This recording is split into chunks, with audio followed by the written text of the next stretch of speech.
What this brand did very, very well is they took a picture of their product in the ad, put it in their story, and then just said, hey, we're featured in the Super Bowl without paying $8 million. The impact that it has was nuts. Hello and welcome everybody. This is What's New with Advertising. And today we are again going to talk about what's new in advertising and that's what's working with advertising for us so that you can immediately implement it. Apparently Marco before the podcast jumping on told me that he's taking my ideas and implementing for his clients as well. So not sure if it's working for you, but it's definitely working for us. Absolutely. I'm already launching Venn diagram ads this week. Perfect. Another client signed up for icon.me to try it to see. There's definitely a lot of things that I've learned. For me, it's been really cool. Yeah, perfect. Okay, so my content is a little bit shorter than yours. I think you have a lot of things to talk about. I want to just tell like what's new in advertising lately. First of all, that's a format we start with what's new with advertising. So basically, I created these 9 ads and I fell in love with these 9 ads in my newsletter. I'm going to share with you and I'll tell you like why I love these ads. I think a lot of brands don't go to that point and I'm starting to think about it. I was listening to a podcast and in that podcast, I was like, we should definitely discuss that podcast as a reaction podcast of that podcast because the guy said like 50% of the advertising is wasteful and you should actually waste it. And I didn't get it. What he was trying to say is like, what you need to focus in 50% of the advertising is not trackable. It should not be trackable because you should focus on the messaging. You should focus on signaling. You should focus on recognition. And these ads that I've just created, they are not performance-based ads, but what they really are basically signaling. So I feel like if your brand has already exhausted their market, like for example, if you're spending like, I don't know, millions on Facebook, then probably you should try this strategy and try to get to the admiration level of the user. That's what I'm trying to explain. Let me share what I mean. So for example, I created this ad based on IKEA one, which is fashion that doesn't cost you. And it focuses on premium affordability. So it looks very premium. So you can get something very premium at a very low cost. And this gives people this visual that, you can actually have a different idea. IKEA is always cheap, build yourself, but like now you can get premium. This messaging, you can send this to people and talk about it is actually you're trying to attract another kind of audience, which is previously not there. And that is like most people don't do it. Then I have this another ad that I can show you down there. Durex one. Durex one is very popular. They make a lot of funny ads. I love this one. Recreated, it's a double meaning ad. So it says travel safe and play safe. And the whole idea is like, how can you use a principle of double meaning, show something visually interesting, and say like you can do both at the same time. And I feel like a lot of brands don't do that. And I think if you have a little bit budget of getting to reach an awareness level, I think these are really good hitting the home. I get it why brands are not really focusing, big brands are not focusing on performance and more on impressions because you want to get your message to as many people as possible. That's what I love about this format and these messaging. What are your thoughts? I really like that they're not all focused on immediate value prop. Like if we look at some of the ads that are out there, if we talk about like Mudwater or any of these brands, it's all here's why coffee, here's why mushroom coffee is better, higher protein, higher like awakeness, less caffeine, etc. Whatever the value props are actually, they constantly shove value props down our throats. But like ads that you showed here, the IKEA one, I think you have another one on here that's, I think it's number 9 if you want to scroll down for a second. There's quite a few cool ones. Yeah, here, the jeans. These jeans are for all builds. Like it doesn't immediately shove the value of the product down your throat, but it talks a little bit more about the brand, why you should be buying into the brand, and it gives the brand character and it gives the brand a little bit more of a face, right? So we know Durex is fun and funny. These jeans, we know they're super durable, and this brand is all about helping you be durable. The Oreo example that you have, like, is again fun. Yeah, I really like these. I think they're not focused on performance, and if you're a smaller brand, they're probably not worth trying.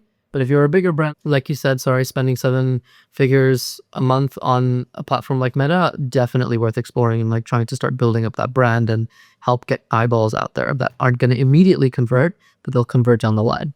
Yeah. Let me share 2 formats that are working for me. What's working for me. So I just shared one thing that's new. One thing is this GLP brand, And in this GLP brand, you can see this ad. It says like same result but smaller bill. We were seeing the GLP brand is now a commodity. If you're a GLP brand, you're just a commodity. You're just like everybody else. And if you're just like everybody else, it's very hard to differentiate. So what we want to do was like, because the product is the same, what you can still do is you can add value either through price or through giving extra services. And so what we try to do with this ad was like just talking about the price. We don't try to do two messaging in one. We try to do one messaging in one. And what we're trying to say is like there are other GLP products as well, but with us, you can get started with $1. And so that reduce a lot of friction in people's brains. Say, okay, this makes sense. Let me, and it's crushing it right now. So if you are a competitive brand who's like in a competitive category on Facebook, I think this would be an amazing ad for you.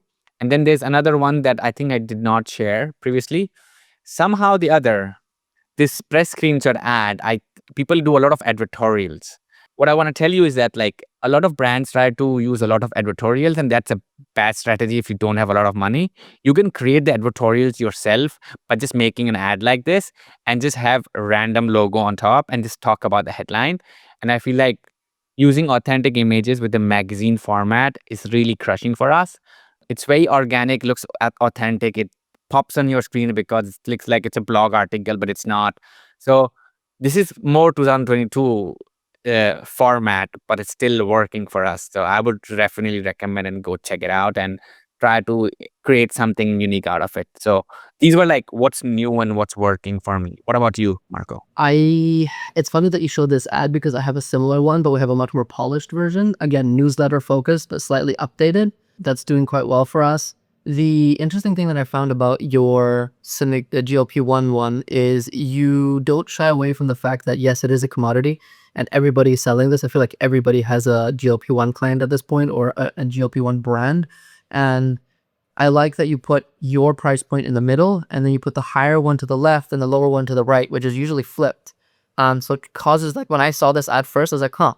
I had to think about it for a second and it got me to stop because I'm like, okay, this is $1, but why is that flipped? And it was a really good way of getting someone to just sit there, look at it and be like, okay, yes, it is a commodity and a commodity usually comes down to price. So I really like the way that that ad is structured. Yeah, those are really, really cool. I like those examples. And it shows you that like old ads still work, just slight tweaks, right? Putting in a FaceTime screenshot on the newspaper article, great. Also, the FaceTime is really interesting. Like it shows like it's UX familiarity principle as well. So magazine plus UX familiarity, two principles plus you add credibility by Cornell University on the right, and just like another one is another authority by looking like a blog article. So multiple psychological principles are there, and that's the key takeaway. If you want to take away is like they use multiple psychological principles in one ad, and this is how you show it. I want to try a face ad again because I haven't done it in a very long time, and this is a good example of how to do it. I like Great. this a lot.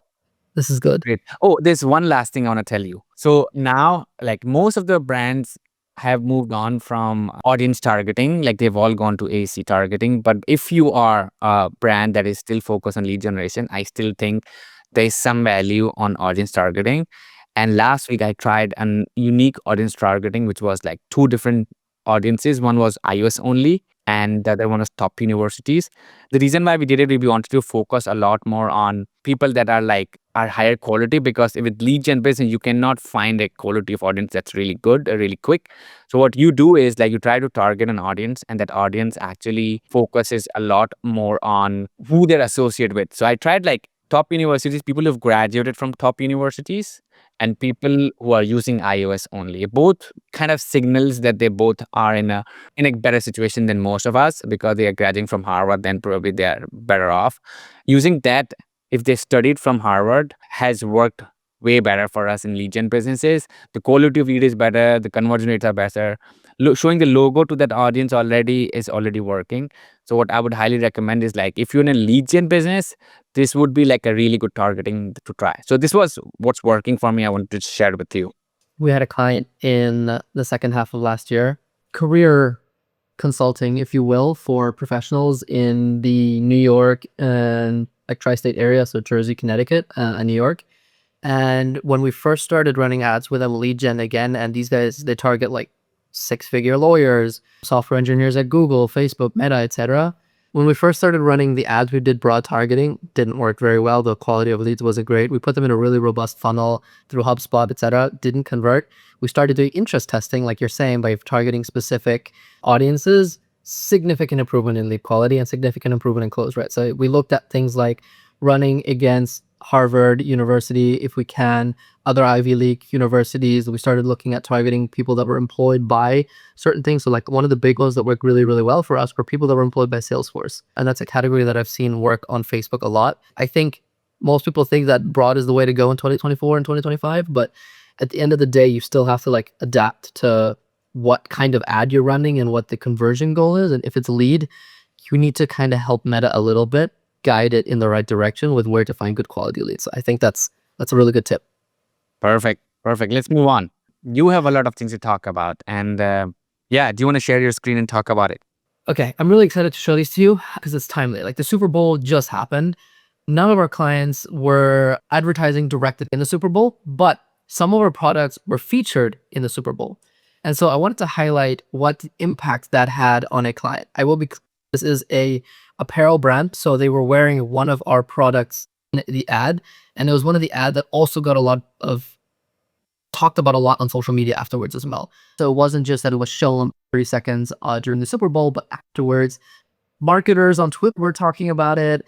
Mom was talking about it on Twitter or with their friends on Facebook or like iMessage groups. That buzz doesn't always translate into sales, right? A lot of times you'll see ads that get talked about, like marketers will talk about it, but it won't directly translate into sales. Like we will think as advertisers, great ad. But then you look at the Shopify numbers, it's a shit converter, right? In this case, what this brand did very, very well is they took a picture of their product in the ad, put it in their story, and then just said, hey, we're featured in the Super Bowl without paying $8 million. Like funny point. And people loved it. We took that and then turned it into an ad as well and started pushing that live. The impact that it has was nuts. So without directly being active in the Super Bowl, we were doing about 45K days, the days before the Super Bowl. The Super Bowl, the day after that, we did 150K days for this brand off of almost entirely that one ad, which was a picture taken on the social media manager's phone of her TV in her living room showcasing our product in a Super Bowl ad. And that ad of an ad did exceptionally well for us for this brand. And I think it's often talked about like that the Super Bowl is super important and a lot of people like, advertise and we talk about the ads as advertisers, but I wanted to highlight to the impact that the ad has on an actual business without being directly engaged. And I think this is an example also of like, there was a Super Bowl a few years ago where the power went out, I think in New Orleans as well. And Oreo did an exceptional job, their social media team, without advertising during that game, capturing some of the attention because they did that like dipping ad, or you can still dip Oreos in the dark or something like that. So even though there's like a big event happening, let's say in the US, and you don't want to pay $8 million for a 30-second spot, you can still get engaged and like be part of the conversation and really crush your numbers and hit your goals and like have fun with it. And I think it's super important that like, yes, you might not have the budget, or to remember that yes, your brand might not have the budget to spend $8 million, but you could still be part of the conversation and have fun with it. And if you do get featured in an ad, an easy way to do that is to seed your product to people that are going to make those ads so that you can then do what we did, take pictures, run it as an ad, et cetera, et cetera. So this is like, nice. You need to think about other ways that if your budget is slightly constrained, how can you get involved without, spending $8 million on a blackout next? Yeah, it's like clearly very creative, and especially when your brand is mentioned. How was the brand mentioned though? The brand wasn't directly mentioned, so we didn't get a direct mention. The product was worn on a couple of the models, and then we mentioned it afterwards in our post. So we took a picture being like, this ad is being talked about a lot. People knew what this ad was. We took a picture of our product in it, and then sort of we talked about it, not that ad talked about it, if that makes sense. Nice. That was a fun one. I don't want to talk about this fashion thing right now, but I want to talk about what's working for us in terms of ads. And I want to start with this one because it comes back to what we were just talking about, newspaper ads. Taking it kind of the opposite direction of what you were just talking about. This is a updated version of an older ad that we were running, but this brand had been featured in Good Housekeeping. So like we were using a brand that they had been previously exposed to or exposed in. We then put like this trust to show that we have like 4.5 stars. Again, just psychological principle, trying to bring that in, trying to build trust with the Good Housekeeping brand. We then changed the headline a little bit. It needs to be cleaned up on this version, but how moms across the US are trashing their kids' art without any of the guilt. A lot of moms, and this is the best angle, or this is an angle that works very well for us, is targeting mom guilt when it comes to products around kids. Even if it's not about kids art, even if it's about other products, mom guilt is like a big seller. And so we directly highlight that in the headline. And then we go into telling like the story. Founded by two LA cousins who got caught tossing their kids' art out. They discover the perfect way to keep those masterpieces in a beautiful keepsake book. Like, we then explain the product. So this happened because these two LA founders got caught throwing away their kids' art. Kid had a meltdown, started crying. You're a father. I'm sure you love dealing with those. And so they're like, okay, what's a better way of doing that? So they built this entire really cool company. We showcase the finished product as well. We have a couple of highlights up here as to what makes it better. It's just a play again on a traditional standard way of just showcasing, a screenshot or whatever it might be of an article that you've been featured in. So I think this one's a fun one. Slight changes here again, but same concept, working really, really well for us. Again, this is an iteration off of something that's working. What's cool is we put a picture in the background, blur it to give it a little bit more attention, showcasing the finished product, like trying to go a little bit more higher quality with the way that we're showcasing it while making it still feel a little bit more authentic. Nice. One question, like this is just like a media buying tactics, but like, do you put the both ads into same ad set or would you keep it different? Because visually both are different. And you know what Facebook recommendation is, put like visually different ads in one ad set. So like they're uniquely different and then they're not just the same, and just changing the headline doesn't work. So it depends. So for this one, we will put them in the same ad. We're not going to change that around. For some of the others where we'll have, we're limited in what variants we can make for this. We can change the headline, we can change some of the images, but still the same. It's the same. So for this one, we consider them the same and they're in the same ad. There are others where we put them in and there might be like significant differences. The other ad that I want to highlight is I don't use social media, which is quite funny.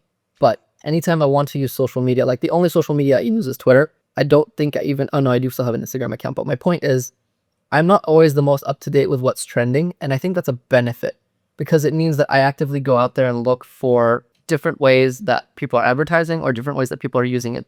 And one of the best ways that I do this is I look at what my wife is doing on her phone when we're watching TV at night. And so we usually sit on our couch opposite each other and I see her scrolling on like Instagram and I'm paying attention, not what she's looking at, but like what gets her to stop. And I started doing this with my wife when we're watching TV. I started doing this when I'm on the subway in New York, looking and like what are people stopping on when they're on social. And something that caught my attention that people were stopping on was these like fake, if you will, IG ads, where this is like an ask me anything that a lot of people do, right? And they're kind of hot right now. But we then turn it into an ad by being like, okay, how long does the candle burn for? The biggest value prop of this brand is that this thing is massive. Like when I say massive, it's huge. It'll burn for 500 plus hours, right? So when you put it on a table, it takes up half a bloody table. And so one thing that we wanted to highlight was like, okay, how can we turn questions that people have asked in the comments into ads and answer them in a way that people will stop to look because it looks like an organic post. And so we put the question in here, how long does the candle burn for? It depends on which one you get because we have multiple sizes. One is 500 hours, one goes up to 1,000 hours, which is ridiculous. And then we put two other value props in here. It smells amazing. The biggest thing that people care about is that the smell lasts. So we make sure that that happens. And then the other thing is that it's made right here in the USA.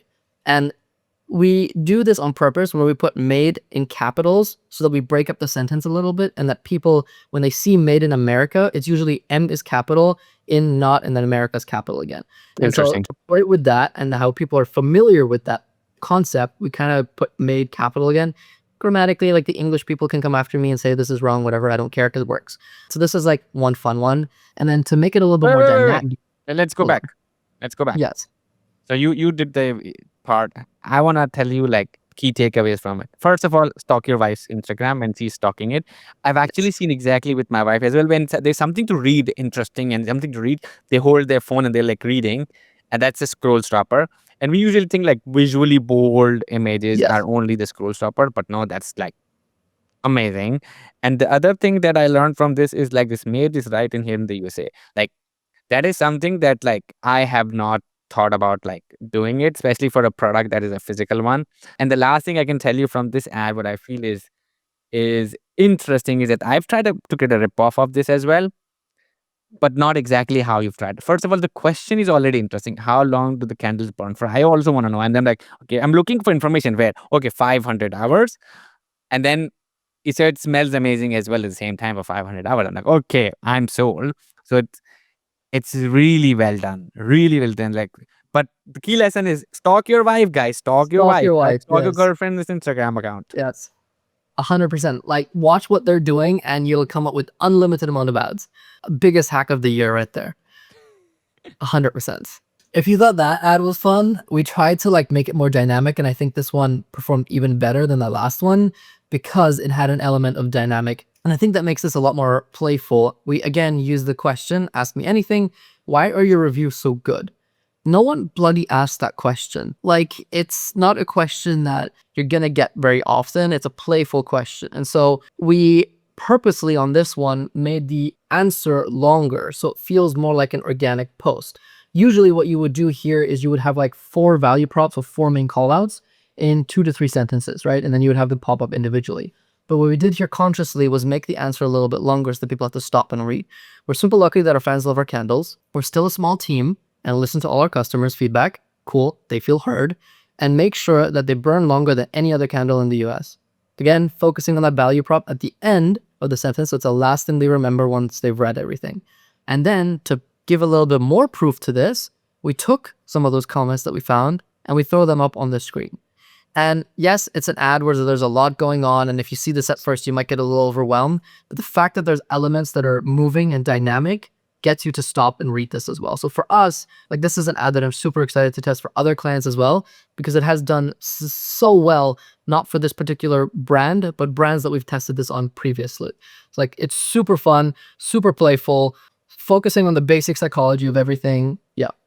It's a question for me, like a student of advertising. For me, it's very hard to read the smaller ones and they're too long as well. And I Yes. know there's one which we are answering the question and they show the reviews. It's working really well. Like, what's the main focus? The main focus is the ask me anything and the part below it, not the Yes. reviews, right? Yes. So it's a good point. We thought about that and we tried to put a transparent layer in between where we darkened the comments and we darkened the background so that the AMA part and the actual reply pops out more, and that performed worse. And so I don't know why, but this version where everything is the same color, some of it is harder to read, just did better. I don't know why. Okay. I have a cliffhanger for the people who are listening to the podcast. I have been humbled by an ad that I thought would never work. And it is a carousel ad. So in the next episode, I'm going to share which ad is that and why it worked and why I was wrong. Until then, everybody, bye-bye. Bye.